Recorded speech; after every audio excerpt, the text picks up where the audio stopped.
تصريح خطير من مالك بيراميدز الإماراتي سالم الشمسي بيعلن فيه خبر غير متوقع بالمرة بعد فوز بيراميدز النهاردة على زد وتتويجه بأول بطولة ليه في تاريخه. هنشوف قال إيه بالصوت والصورة. خلينا نعطر في منا بذكر الله والصلاة والسلام على رسولنا الكريم.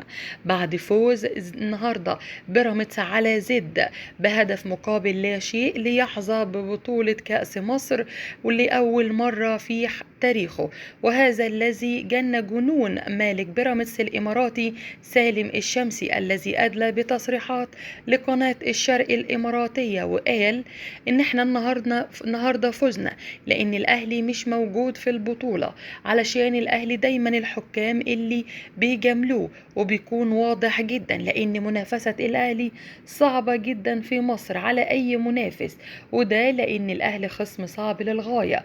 حتى ده بيبان قوي في المباريات، وإن بعض الحكام بتحاول تجامله باحتساب ركلة جزاء من وحي الخيال أيا كانت الطريقة بتكون إيه. المهم إن المباراة تحول لصالح الأهلي، ولكن نحن أيضا لدينا شخصية البطل ولدينا طموحات كبيرة جدا، علشان كده قدرنا نكسب أول بطولة لينا وهي كأس مصر، وبانتظار الأهلي في كأس السوبر المصري الذي أعلم جيدا إنه هتكون مباراة قوية، ولكن لصالحنا إن احنا بإذن الله نفوز بالبطولة التانية. بصراحة أنا طول الدوري وأنا بفكر أسحب كل استثماراتي من مصر لو ما كانش بيراميدز تتوج إن بهذه البطولة وهي كأس مصر. بصراحة أنا صرفت فلوس كتير وأموال طائلة في بيراميدز، علشان كده كنت حاسس إن احنا لازم نكسب. جبنا لعيبة على أعلى مستوى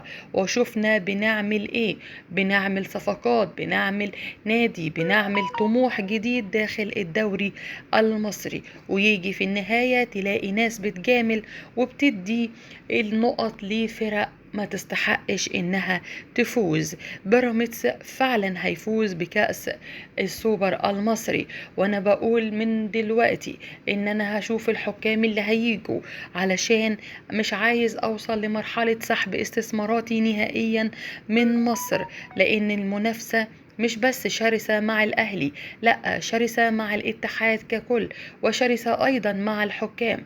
فنحن نلعب بجهد ونعمل في صمت، ولكن بعض الأندية كل كلامها إن احنا مظلومين ومظلومين تحكيميا، ولكن هذا ليس صحيح. أنا ببارك جدا لكل لاعبي نادي بيراميدز وبتوعدهم بمكافآت قوية جدا حتى أشجعهم للعب في كأس السوبر المصري، ففوزهم بكأس السوبر المصري سيفتح لهم مجال كبير جدا من الهدايا والتقييم.